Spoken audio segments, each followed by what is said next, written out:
Hello, and welcome to another episode of The Bible in 1 Year with the Preacher's Husband. Today we're talking about Exodus 22, 23, and 24.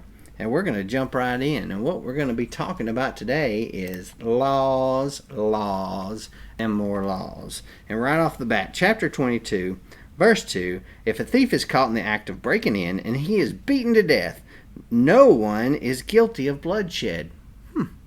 That means if somebody breaks in your house, it's okay to kill them. What that's referring to, though, if you read on, it says, but if this happens after sunrise, the householder is guilty of bloodshed. So, does that mean that at nighttime it's okay to kill an intruder, but in the daytime it's not? Not exactly. It kind of does, but it kind of doesn't. The difference in responses to the burglary at different times rests on the concern that the owner's lives might be at stake, especially if the break-in took place at night.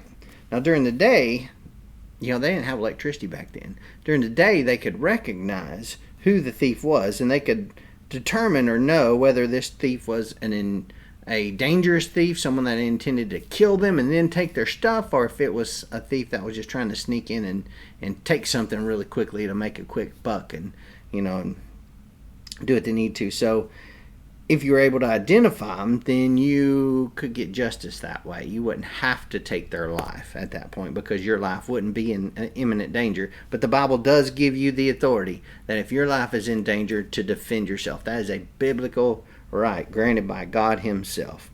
Now, capital offenses in verse 18, 19, and 20. Some of these I was kind of amused at a little bit, and I was kind of concerned a little bit at first. And let's just jump into it.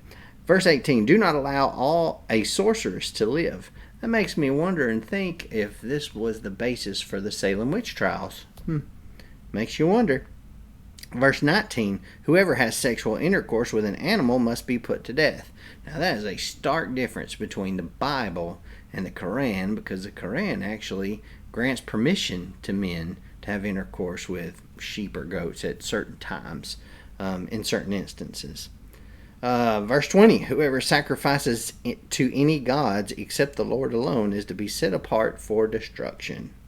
So that would be a capital offense. We move on. There are laws protecting the vulnerable. There are respect laws. Laws about respect and respect for God and respect for your leaders. Verse 28 says, you must not blaspheme God or curse a leader among your people. Wow. Okay. So that displays respect for both God and your leaders. That is a bad thing to do if you disrespect your leaders. So it says clearly, don't do that.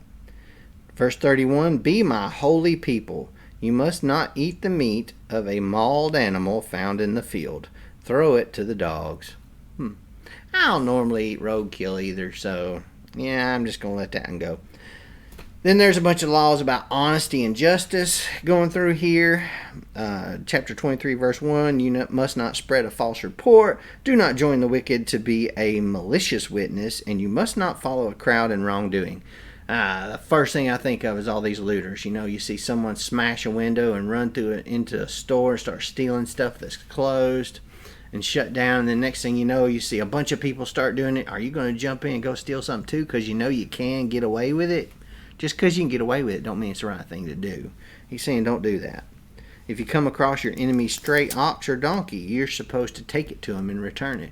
If somebody's lost something and you find it, it's not finders keepers. You need to return that to the owner. And verse 9, you must not oppress a resident alien. You yourselves know how it feels to be a resident alien because you were resident aliens in the land of Egypt. Makes me think maybe about how we treat our immigrants, and maybe even our illegal immigrants. Makes me think about how we treat them. What is the right way to proceed with that? That might stir up a stink. Verse 12, do your work for 6 days, but rest on the seventh. Now this is the third time that God has impressed upon us that we should keep the Sabbath holy. First, when they were traveling through the desert He told them how they should get double food on the 6th day so they wouldn't have to work or gather anything on the 7th day. Take that 7th day to rest. Then in the 10 Commandments, keep the Sabbath holy. Then here we are a third time. Keep the Sabbath holy. Rest on the 7th day. Celebrating 3 festivals in honor of God 3 times a year. The festival of unleavened bread, the festival of harvest, and the festival of ingathering at the end of the year. Found that interesting.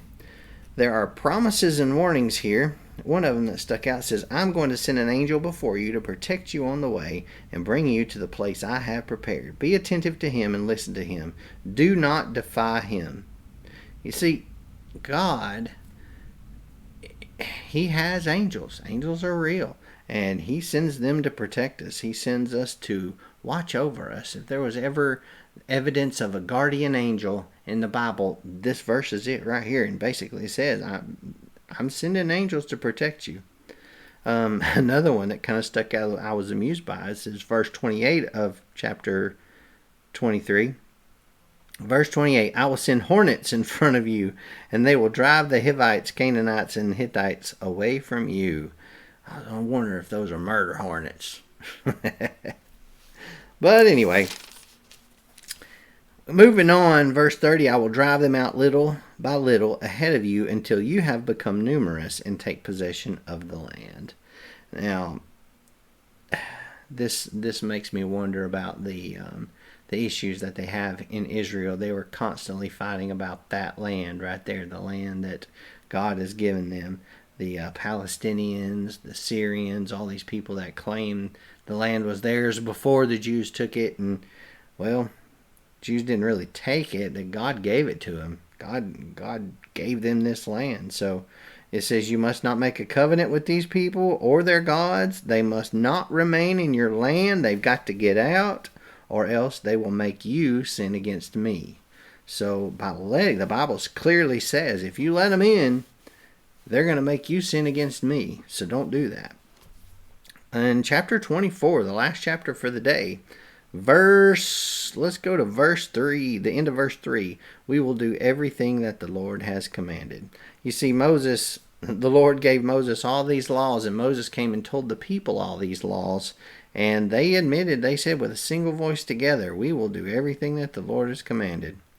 And then he took the covenant scroll and read it out loud to them, and they responded as he read it out loud. We will do and obey all that the Lord has commanded. That's important for down the road because, well, you'll see. Then Moses, in verse 9, chapter 24, then Moses went up with Aaron, Nadab, and Abihu, and 70 of Israel's elders, and they saw the God of Israel. So all these people witnessed God himself on earth, the God of Israel. And in verse 12, the Lord said to Moses, come up to me on the mountain and stay there, so that I may give you the stone tablets. There they are, the stone tablets, with the law and commandments I have written for their instruction. So Moses arose with his assistant Joshua and went up on the mountain. And he told everybody to stay down, don't come up the mountain. If you got any problems, talk to Aaron or her about it, and they'll take care of things for you. And he stayed on the mountain for 40 days and 40 nights. Now that brings us to the end of chapter 24. Tomorrow we're going to do Exodus chapter 25, 26, and 27. Now, if there's something I left out, please put it in the comment section. If there's something that I said that sparked a nerve or sparked some interest or something that you may want to discuss in a little further in depth, put it in the comment section. Let's talk about it. I'm absolutely excited to answer any questions or comments on any of this. So I hope to see you tomorrow. Share this, like it, subscribe, hit the little jingle bell so you can be notified the next time that I upload a video. And I will see you tomorrow for another episode of the Bible in 1 year with the Preacher's Husband. Bye.